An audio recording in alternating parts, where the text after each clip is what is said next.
Vamos então, abra sua revista e vamos juntos ler o texto áureo da nossa lição. A lição de número 7, o tema dela é que nós vamos falar sobre a advertência contra a apostasia. É um tema muito relevante que nós temos nestes últimos dias. Nós estamos vivendo dias complexos e a apostasia é algo que nós precisamos evitar na nossa vida cristã. Então, dentro das 13 lições, chegamos à lição de número 7. Veja, como disse o nosso irmão Elias, já passou da metade da revista. Como o tempo está voando. E já estamos na lição de número 7. E temos ainda outras lições importantíssimas que virão. Mas aqui, a lição de hoje, ela está dentro daquelas que nós chamamos das advertências. O texto bíblico já foi lido. As advertências que nós temos da palavra de Deus para as nossas vidas. Leia junto comigo o texto áureo. 1, 2, 3.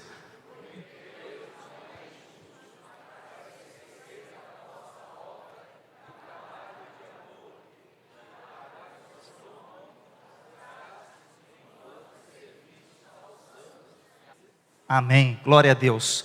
O nosso Deus não é injusto, o nosso Deus é um Deus justo. E os objetivos da nossa lição são 3, que nós vamos falar aqui hoje sobre, primeiro, ressaltar a importância do crescimento espiritual para todos os cristãos. Segundo, reconhecer o terrível perigo da apostasia. E terceiro, desejar manter-se firme diante de Deus, para que não sejamos contaminados pela apostasia. Bom, aqui a gente começa já no tópico primeiro. Daqui a pouco eu vou fazer a definição da palavra apostasia. Mas esta é uma lição que está dentro daquele grupo de advertências. São várias advertências que nós temos no livro de Hebreus. Nós falamos da superioridade de Cristo nesse livro. Estamos falando que Jesus é superior à antiga aliança, que Jesus é superior a Moisés, que Jesus é superior aos anjos, que Jesus é superior a tudo que era sombra da antiga aliança, e agora estamos na nova aliança. E na medida que ele vai mostrando que Jesus é melhor, que Jesus é superior, aí no meio dessas questões que ele mostra a superioridade de Cristo, ele apresenta o fundamento, e ele vem então e apresenta agora as advertências, para que nós não voltemos para trás. E a apostasia é um perigo, de fato, um perigo muito grande. Dentro desse contexto, aqueles cristãos estavam sendo tentados a abandonar a fé.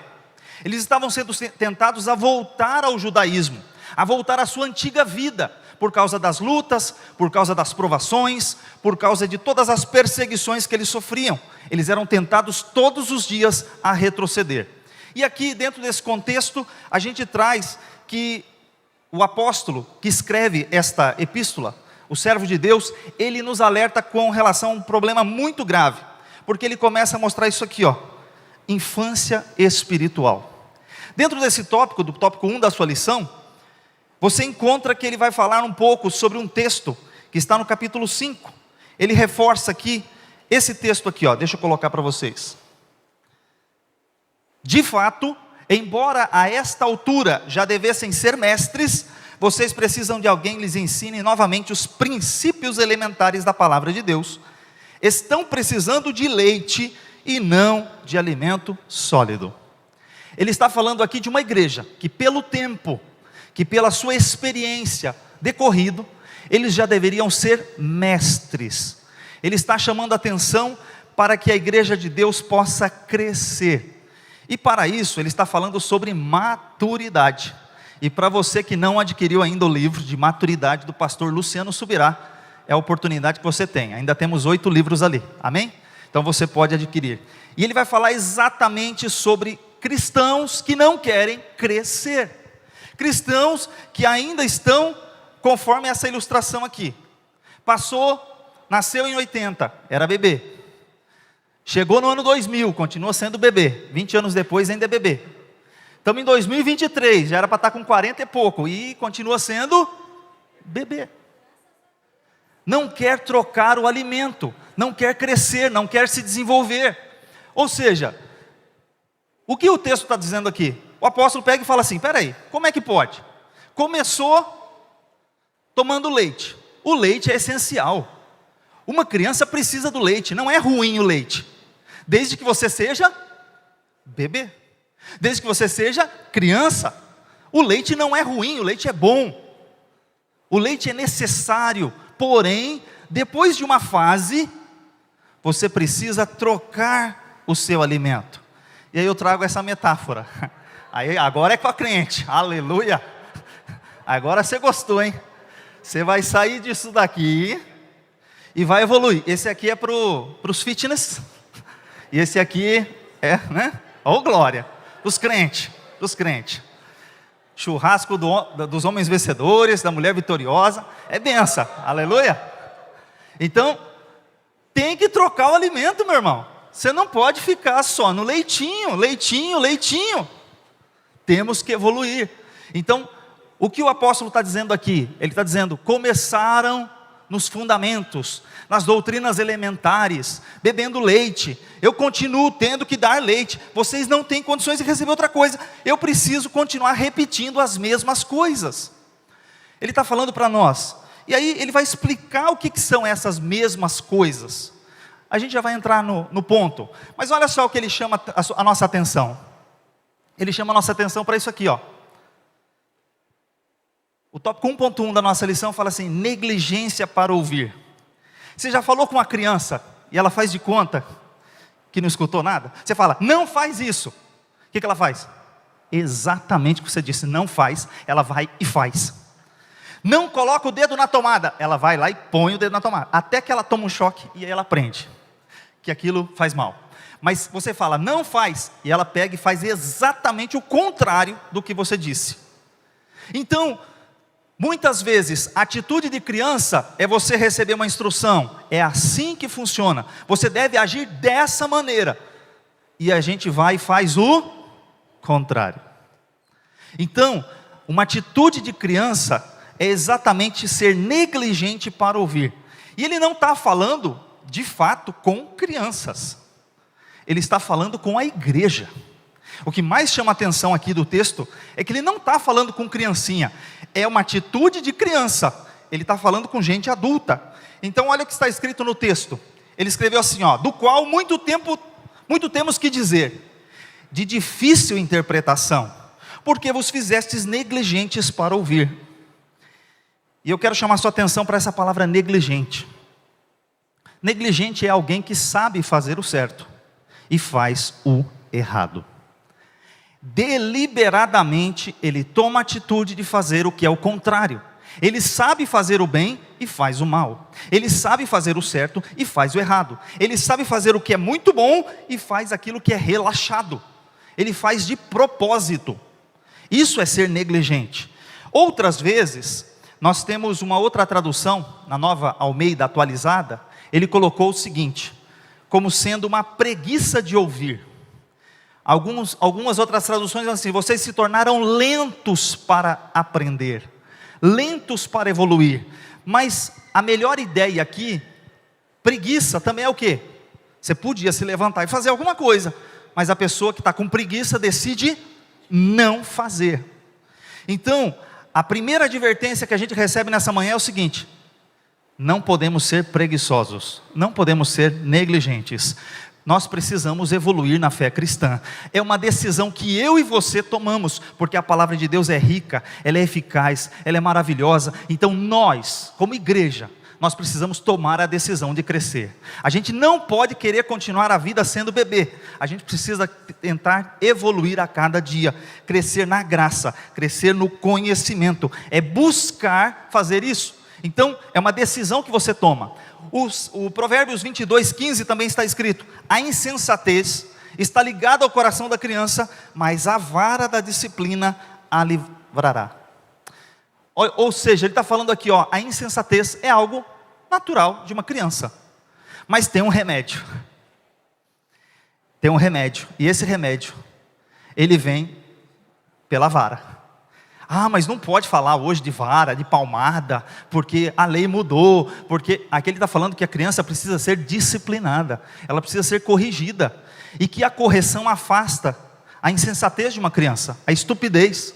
Então muitas vezes, nós estamos aqui olhando o texto, inclusive de Hebreus, que Deus, Ele muitas vezes nos açoita.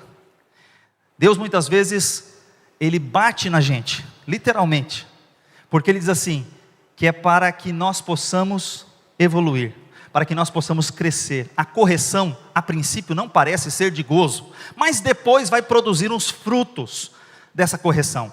E Deus só faz a correção em quem Ele considera como filho. Então, se você está sentindo um açoitezinho de Jeová aí, saiba, você é filho.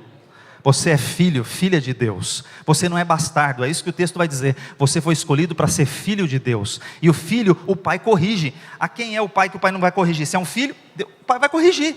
Então Deus como pai nos corrige. Por isso é importante nós sabermos que nós precisamos evoluir. E aqui nesse texto é maravilhoso, porque ele vai falar que como cristãos, tomamos a decisão de nos alimentar de um alimento mais sólido, de não ficar somente nos rudimentos da doutrina. Agora, vamos ver o que são os rudimentos. O tópico 2 da sua lição, ele vai dizer agora quais são os rudimentos da doutrina de Cristo. E eu trouxe essa ilustração para você, que é a de um alicerce. Rudimentos, fundamentos, são os alicerces. Quantas vezes você lança o alicerce em uma construção? Em uma construção. Quantas vezes? Uma vez só. Você faz um alicerce bem feito, você faz ele bem fundo, você capricha no alicerce, e depois que você fez o alicerce, você então começa a construir sobre o alicerce. Qual é a questão dos fundamentos da fé cristã? Uma vez que você aprendeu, é a base. E a partir dessa base você constrói o edifício da fé cristã. Então é assim que nós precisamos fortalecer bem a nossa base. O nosso discipulado precisa ser bem fortalecido. Uma vez que você tem a base, o resto você pode agora evoluir. E ele vai falar assim que as crianças só querem ficar na base. E a primeira delas que ele fala é a doutrina do arrependimento. O arrependimento a gente fala para o crente se converter, aceitar Jesus. E a partir daí, ele aceitou Jesus, entregou sua vida, batizou, a vida segue. Você vai continuar falando todo dia para ele de arrependimento? Para o crente? Você vai falar para o pecador, não para o crente. Então dentro do arrependimento, da metanoia, que é mudança de mente, é você mudar a sua mente, é fazer uma conversão. Você estava indo para um caminho, você muda o caminho e vai para outro. E o arrependimento tem 6 pilares. O primeiro deles é o reconhecimento. Então para você se arrepender de algo, primeiro você tem que reconhecer que você tem um problema. A primeira fase é saber que eu tenho um problema. A segunda é que eu preciso sentir tristeza pelos meus pecados. Uma vez que eu reconheci que eu tenho um problema, eu preciso me entristecer. Afinal, o pecado nos leva longe de Deus. Então vem aqui a tristeza pelo pecado. Em terceiro lugar, vem a confissão. Você confessa ao Senhor os seus pecados. Você diz para Deus: Senhor, me perdoa. Depois vem a vergonha. A vergonha pelo pecado. O ser humano, quando pecou, a primeira coisa que Adão e Eva fizeram: se esconderam. Quando Deus perguntou: onde você estava, Adão? Ah, Senhor, eu ouvi a tua voz e temi, fiquei com medo. E foi e se escondeu. Então ele se sente vergonha. Ah, eu senti vergonha porque eu estava nu. Mas quem é, Adão, que te disse que você estava nu? Comeste da árvore do jardim? Então vem a vergonha. O pecado produz vergonha. Depois você precisa passar a odiar o pecado. Quem fumava, hoje, quando sente o cheiro de cigarro, sente vontade de fumar? Se você está sentindo vontade, eu quero te dizer que você tem que sentir ódio. Quem bebia, quando passar perto de um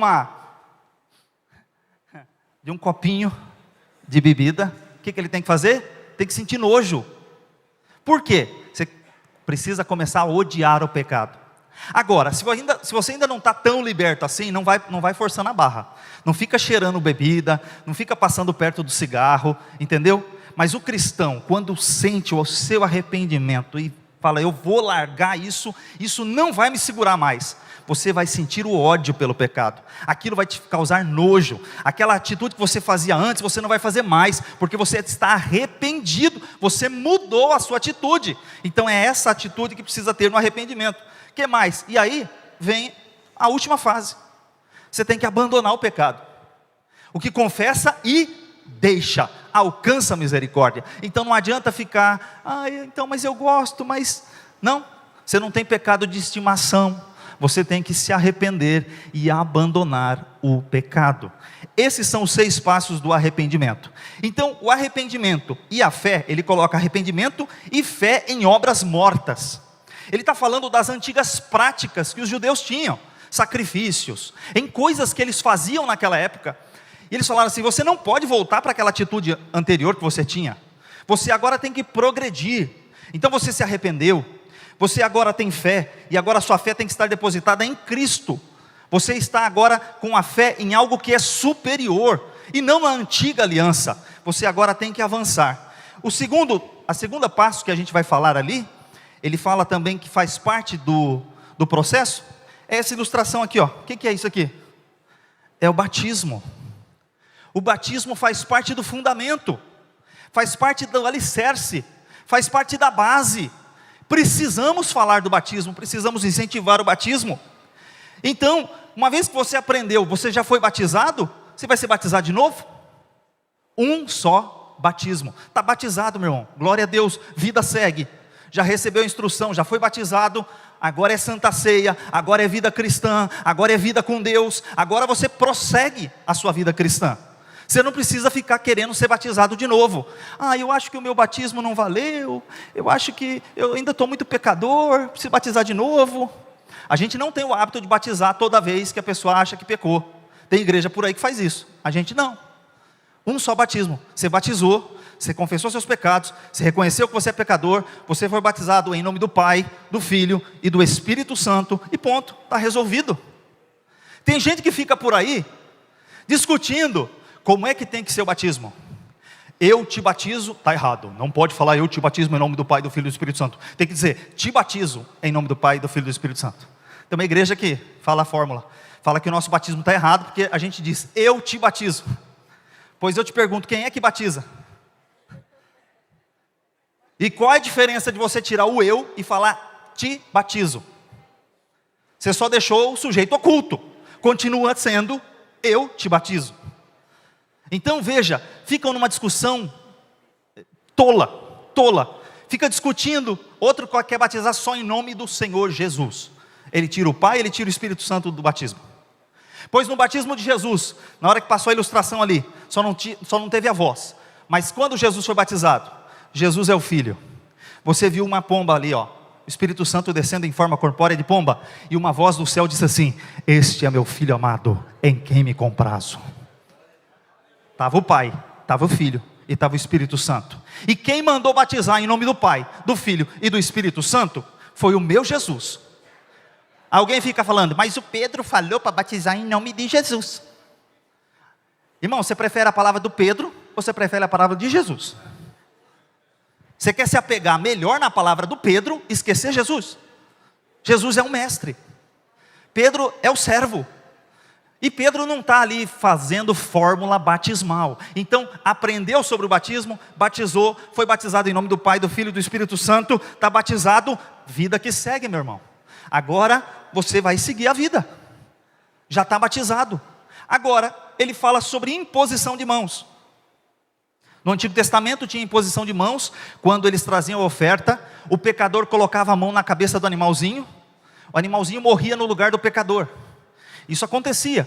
Quando um pai ia abençoar os filhos, ele impunha as mãos e abençoava os seus filhos. No Novo Testamento, os apóstolos de Jesus, quando iam orar por alguém, eles impunham as mãos. Os enfermos eram curados. Pessoas eram batizadas com o Espírito Santo, porque nós temos pelo menos 2, 3 relatos em Atos dos Apóstolos, que ao impor as mãos, as pessoas foram cheias do Espírito Santo, e começaram a falar em outras línguas. Nós temos o relato de Tiago, que você vai orar pelo enfermo, você vai impor as mãos, e eles vão ser curados. Você tem aqui também o texto em que Timóteo recebeu o presbitério, recebeu o ministério através da imposição de mãos. Ou seja, na unção, na consagração, você faz a imposição de mãos. Uma vez que você já sabe como funciona, o que acontece? Vida cristã que segue. Não precisa ficar voltando. Mas como é que é? Qual que é o ritual? Como que é a fórmula? Irmãos, deixa a fórmula de lado. Agora você já aprendeu, você já vive. Agora você tem que seguir a sua vida cristã. Outro tópico que nós temos aqui, ele fala sobre a ressurreição e sobre o juízo. Veja que ele foi falando do início. Ele fala arrependimento e fé. Você está falando do início da caminhada cristã. Depois ele fala do batismo, quando a pessoa entende, batismo em posição de mãos. O meio da vida cristã ali, o início, o meio, está caminhando. Quando ele fala da ressurreição dos mortos e fala do juízo final, ele está falando do futuro. Então você aceitou Jesus, você aprendeu que nós, os que estivermos vivos, seremos arrebatados a encontrar o Senhor nos ares. Então glória a Deus, você aprendeu sobre arrebatamento. Você aprendeu que se você morrer, você vai ressuscitar. Porque o apóstolo Paulo diz em Coríntios capítulo 15, que nós vamos ressuscitar. Ou seja, quem morreu ressuscita, quem estiver vivo é transformado. Ou seja, nós temos uma esperança. Então você aprendeu sobre a esperança. A igreja tem uma esperança eterna. Não é só aqui na terra. Nós não somos miseráveis, como só pensando aqui no mundo. Mas nós temos uma promessa eterna para a eternidade. Então aprendemos que temos isso também. Então, já que você aprendeu, Jesus vai voltar, você vai ressuscitar, você agora tem a esperança da vida eterna. Você tem que agora também seguir a sua vida. Mas qual é a maior concentração dessa lição hoje? É no tópico 3. Por que o tópico 3? Porque o tópico 3 é o que vai falar exatamente da advertência contra a apostasia. E aqui a gente tem que falar que isso é um perigo. E é um perigo para quem? Para quem que é esse perigo? Para o pecador? Esse perigo é para nós. Tem algumas igrejas por aí, de linha calvinista, que diz que uma vez salvo, salvo para sempre. Então para eles não existe perigo, não tem perigo. Para eles, uma vez salvo, salvo para sempre. Então não importa o que acontecer, haja o que houver, pinta o que pintar, o que bordar, não tem problema, você no final vai ser salvo. Isso corre um risco muito grande, porque Hebreus vai nos trazer pelo menos 5 advertências contra isso. Só no texto de Hebreus, nós temos pelo menos 5 advertências quanto ao você, uma vez salvo, salvo para sempre? Como assim? Nós admitimos que fomos salvos, a salvação é só em Cristo. Se você permanecer em Cristo, você vai ser salvo. Se você permanecer nele até o fim, você será salvo. São estas as recomendações. Você precisa estar em Cristo e não fora de Cristo. Quem tem Cristo, quem crê nele, não é condenado. Mas quem não crê, já está condenado. Então o perigo é exatamente da apostasia, é um perigo para nós que somos crentes. Então aí a gente entra no tópico 3.1. O que é de fato apostasia? O que essa palavra significa? A palavra apostasia, ela significa o abandonar a fé, o negar a fé que você uma vez aceitou. Significa que você deixa a fé de um modo consciente, premeditado. É a pessoa que recebeu a graça de Deus. É a pessoa que conhece de fato a graça de Deus e toma a decisão consciente de abandonar a Cristo. A gente precisa tomar um cuidado, porque às vezes a gente fala que a pessoa se desviou. O desviar é diferente de apostatar. Então fique na cabeça de vocês uma coisa: desviar-se da fé, a pessoa às vezes desvia por uma tristeza, por uma perseguição, por alguma coisa, ela abandonou Jesus, mas ela no coração dela fala assim: eu preciso voltar, eu sei que eu estou errado. Quando você fala com ela, ela reconhece que ela está errada e que ela precisa voltar para Jesus. Esse está desviado, ele se afastou num afastamento temporário, por alguma circunstância da vida.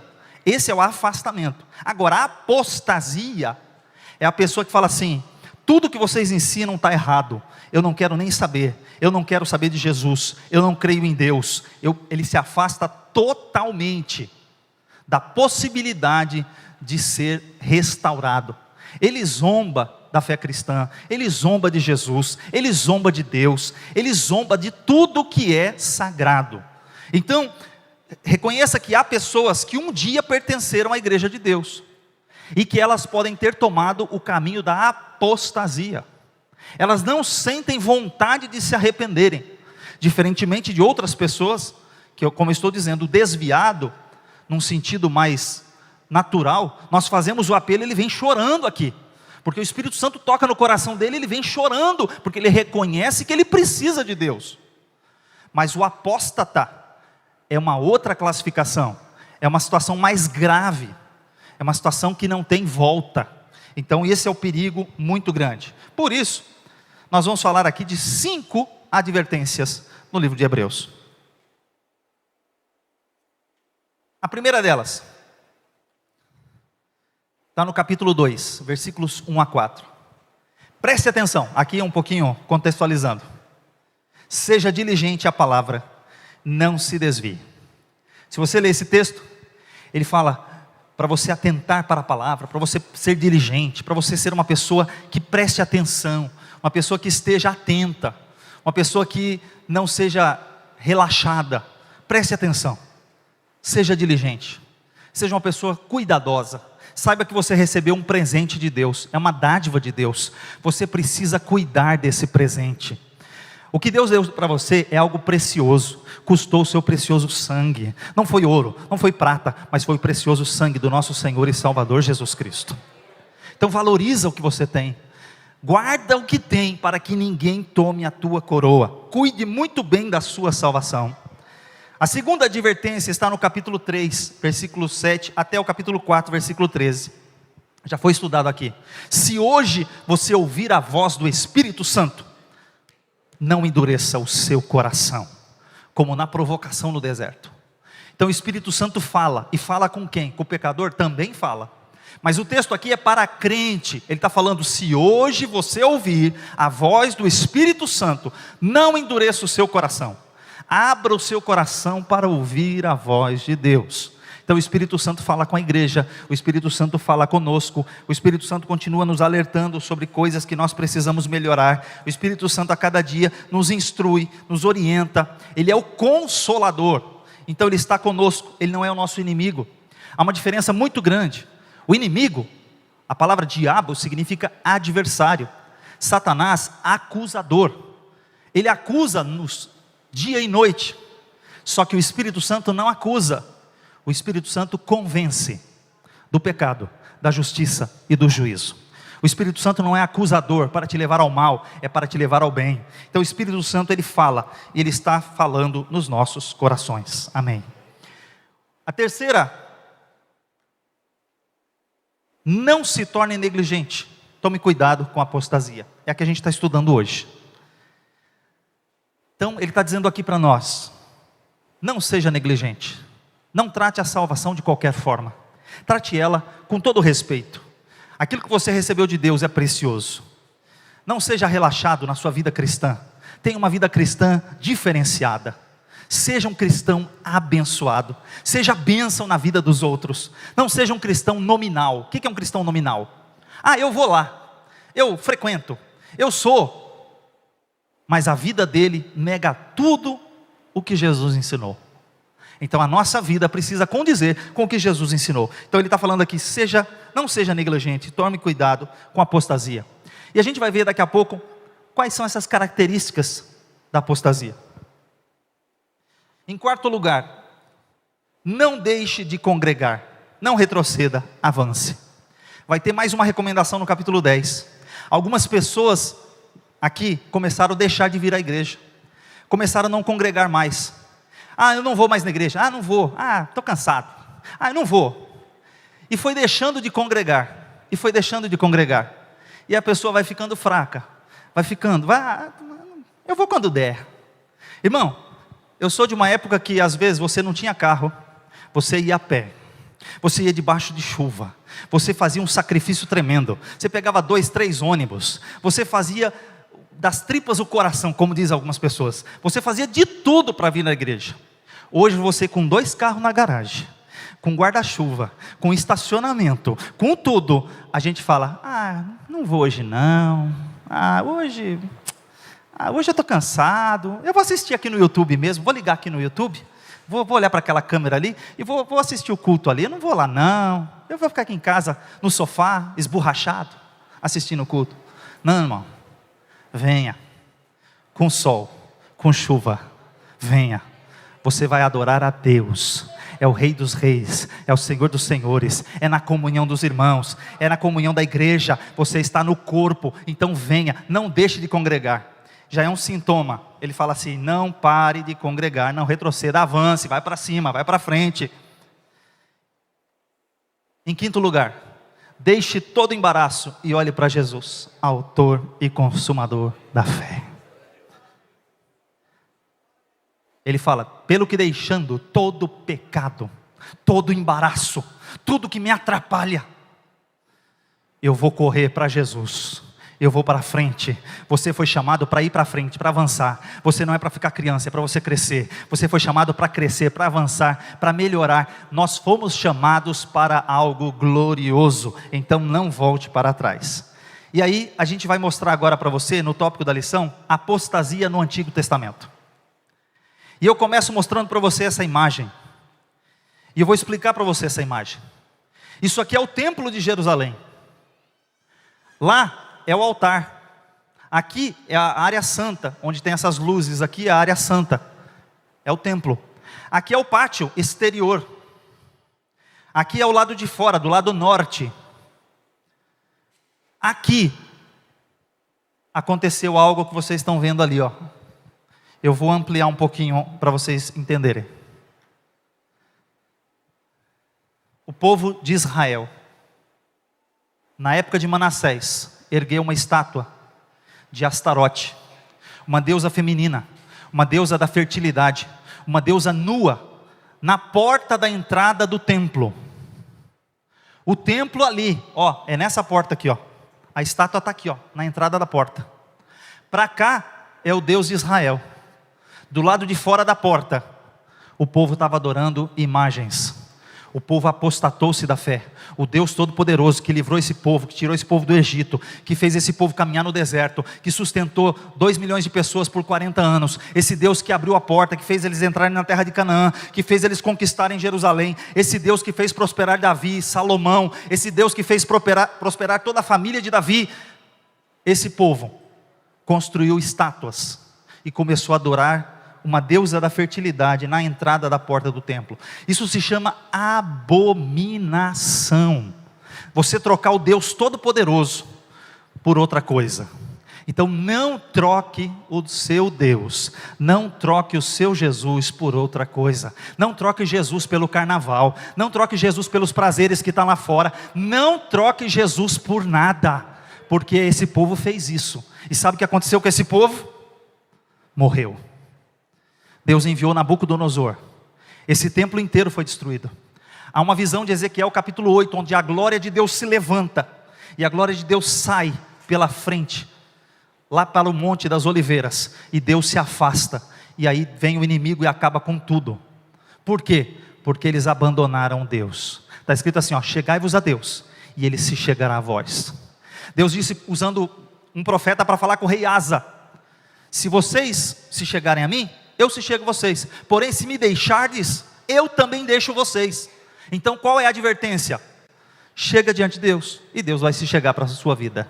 Se você abandonar, Ele também te abandona. Veja, a decisão é quem está tomando a decisão de abandonar? É Deus? Deus não te abandona, Deus é fiel, mas quando você o abandona, Ele também te abandona. Veja que é você quem afasta e é você quem traz a presença de Deus para a sua vida. Então não seja apóstata como Israel foi. Então a advertência é o seguinte: esse povo era o povo da aliança. Quem era esse povo? Era o povo de Deus. Era o povo que tinha a palavra de Deus na mão. Era o povo que frequentava os cultos. Era o povo. Agora olha só, do lado de fora está cheio, e do lado de dentro está vazio. Então vamos entrar para adorar a Deus. Deixa todo ídolo, deixa todo pecado, deixa todo embaraço, deixa tudo que não presta, e vamos adorar a Deus. Vamos adorar a Deus. Aleluia. E no Novo Testamento? Tem apostasia no Novo Testamento? Também tem. No Novo Testamento, Jesus começou a dar uma palavra mais dura, e levantou um e foi embora. E levantou outro e foi embora. E levantou outro e foi embora. E levantou outro e foi embora. João capítulo 6. Quando Jesus apertou, um saiu, o outro saiu, o outro saiu. Os apóstolos ficaram preocupados, chegaram para Jesus e falaram assim: Senhor, O povo está indo embora. Jesus olha para Pedro e fala assim: você quer ir também? Não, Senhor, para quem iremos nós? Só Tu tens as palavras de vida eterna. Para onde a gente vai? Só o Senhor tem palavra de vida eterna. Então não vá para lugar nenhum, fica aqui em nome de Jesus. Dá glória a Deus em nome de Jesus. Se tiver duro, dá glória a Deus em nome de Jesus. Se tiver fácil, dá glória a Deus em nome de Jesus. Irmão, não importa, dá glória a Deus em nome de Jesus. Não vá embora, não se afaste, porque o povo começou a se afastar. E aí o que mais que aconteceu? Alguns abandonaram Jesus por causa de perseguições. Outros abandonaram Jesus, negaram a divindade de Jesus. Em 1 João, tem vários textos que mostram. E agora eu vou mostrar um texto de Pedro para você. Olha o que está escrito nesse texto. Me ajuda lendo aqui comigo? 3, 2, 1. Se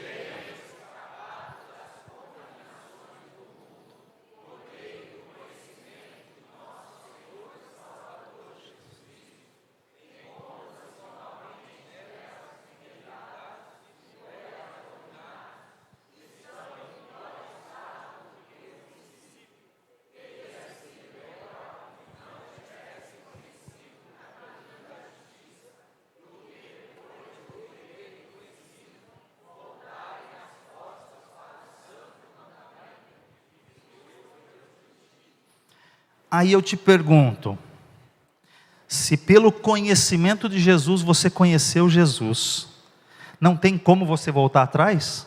Quando você lê aqui, conheceu e voltou para trás, você conheceu. Alguns irmãos calvinistas acham que não conheceu de verdade, não foi de verdade a conversão, começa a arrumar desculpa. Aqui ele diz, você conheceu, você provou, você teve contato, e aí tomou a decisão de se afastar. Ele fala assim, é melhor não ter conhecido, do que ter conhecido e ter abandonado. E a continuação é o versículo 22, lê comigo o versículo 22, confirma-se.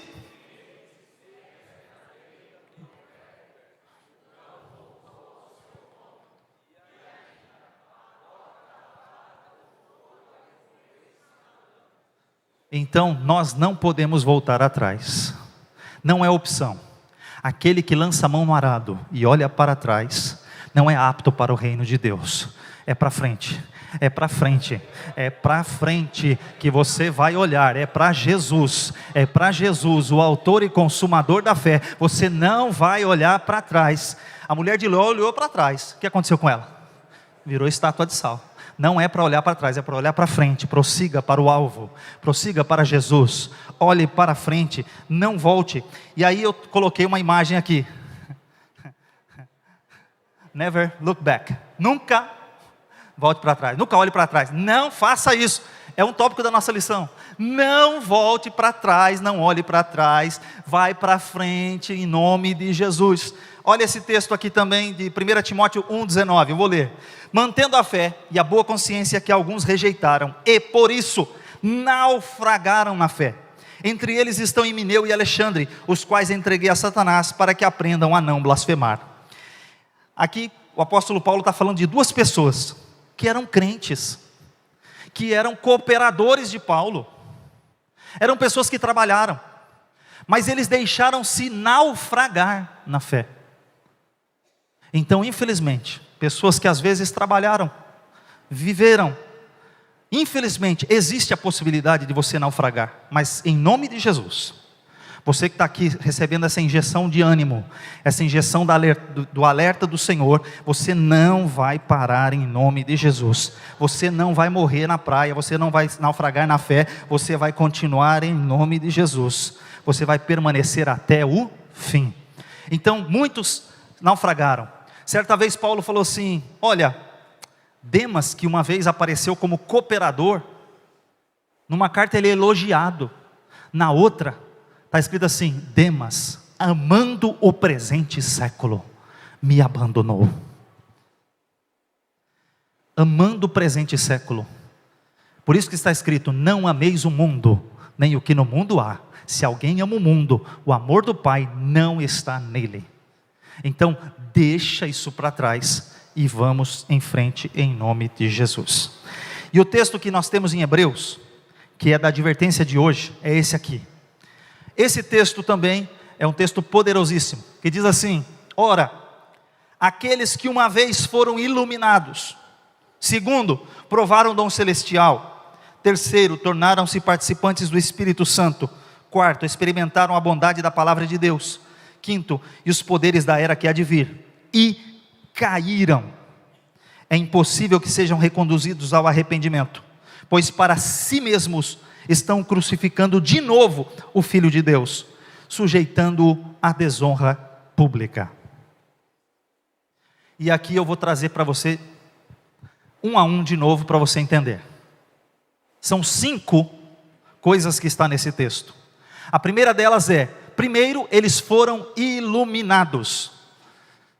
Pessoas que uma vez foram iluminados. Eu te pergunto, alguém aceita Jesus sem a ação do Espírito Santo na vida? Alguém vem aqui na frente e entrega a sua vida a Jesus sem o Espírito Santo tocar no coração?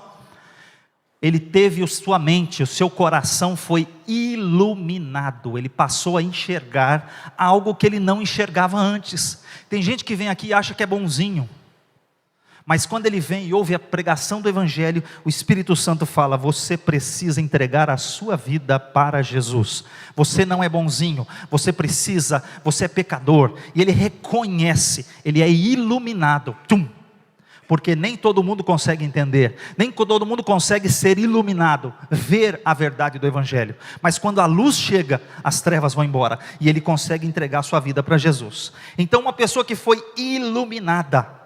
Segundo, provaram o dom celestial, ou seja, uma vez que foi iluminada, veio para a igreja, provou da salvação, do dom. O que é dom? É uma dádiva. A salvação é pela graça, um favor imerecido, é algo que eu não mereço, mas eu recebo de graça. Não custou, não foi de graça para Jesus, mas é de graça para nós.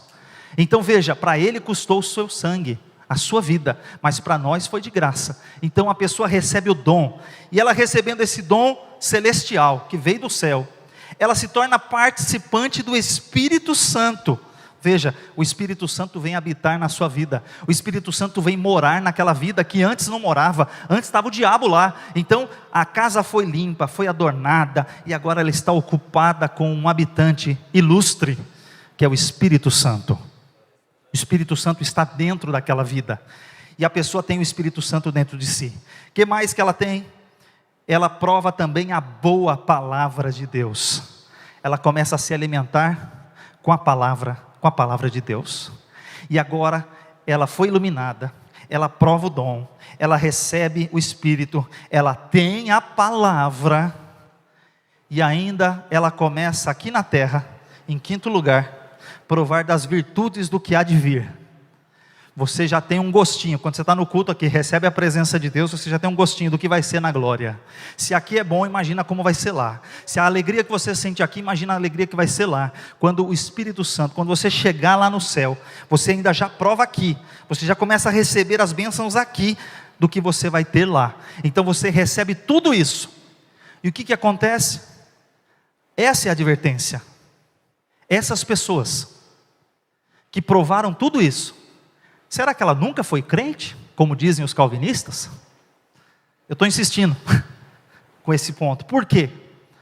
Não pode perder a salvação.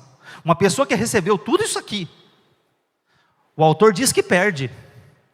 Como é que eu vou dizer que não perde? O que mais está faltando nessa lista? Só está faltando chegar no céu, porque já provou de tudo que Deus deu aqui na terra.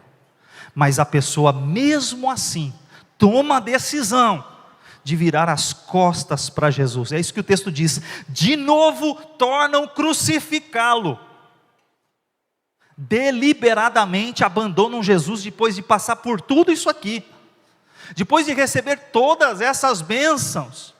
Por isso que a advertência para mim e para você: não olhe para trás. E aí, olha só o que acontece.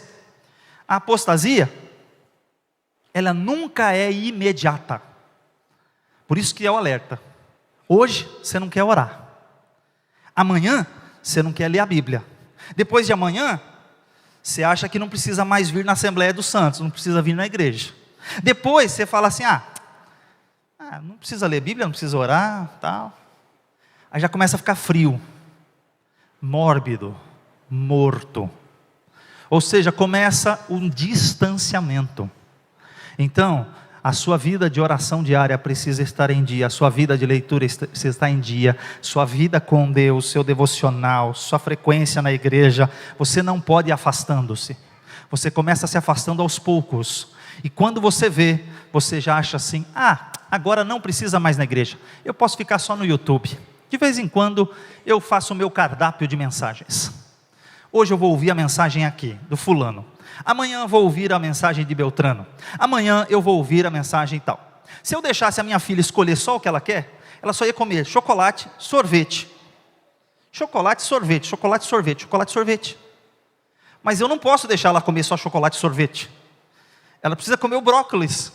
Ela precisa comer o alface. Ela precisa comer as coisas que a gente às vezes não gosta. Cenoura e outras coisas mais. Precisa de outro tipo de cardápio.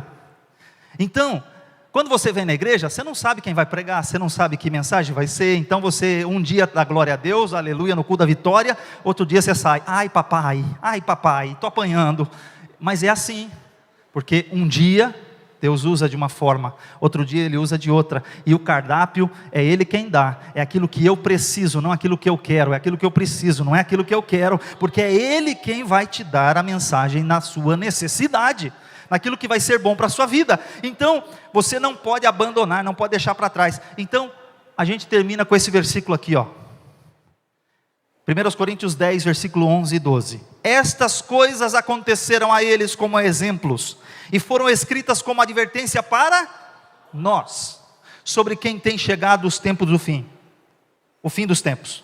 Assim, aquele que julga estar firme, cuide-se, para que não caia. Você está de pé? Olhe, cuide, não caia. Você está de pé aqui hoje, você se julga tudo que foi escrito, tudo que a gente leu, tudo que a gente aprendeu, você vai falar assim, mas isso não serve para mim. Ele está falando aqui, tudo isso aqui é exemplo para mim e para você. E se você acha que você está muito firme, então, muito bom, parabéns para você. Mas fique esperto, cuide, olhe, não caia. Jesus certa vez disse assim, vigiai e orai, para que não entreis em tentação. Na verdade, o espírito está pronto, mas a carne é fraca. E aqui fica a última orientação. Você cair, muitas vezes você não cai porque quer. Cai por um descuido. Mas você entrar em tentação, você entra de livre e espontânea vontade. Cair, você não cai porque quer. Porque não estava prestando atenção, tropeçou e caiu. Na vida cristã isso pode acontecer. E Deus vai te levantar. Mas tem a situação que você caça chifre na cabeça de cavalo. Tem a situação que você entra em tentação. Você ouve a orientação de Deus. Você ouve a instrução do pastor. Olha, essa pessoa não serve a Deus. Se você casar com ele, pode ter problema no seu casamento, no seu relacionamento. Essa pessoa não tem os mesmos princípios que você. O pai, a mãe, o pastor orienta. A pessoa ouve, entra aqui, sai aqui. Depois ela casa. Depois ela começa a ter problema na família. Depois ela passa 25, 30, 40 anos orando para Jesus salvar aquele indivíduo. E ela passa 25, 30 anos orando, sofrendo, apanhando, sofrendo. Porque não ouviu uma instrução do Senhor. Tem hora que você entra no problema. Então, irmão, vigia, ora e não caça confusão. Em nome de Jesus. Não caça chifre na cabeça de cavalo. Você está de pé. Cuide, não caia. Em nome de Jesus. Deus abençoe.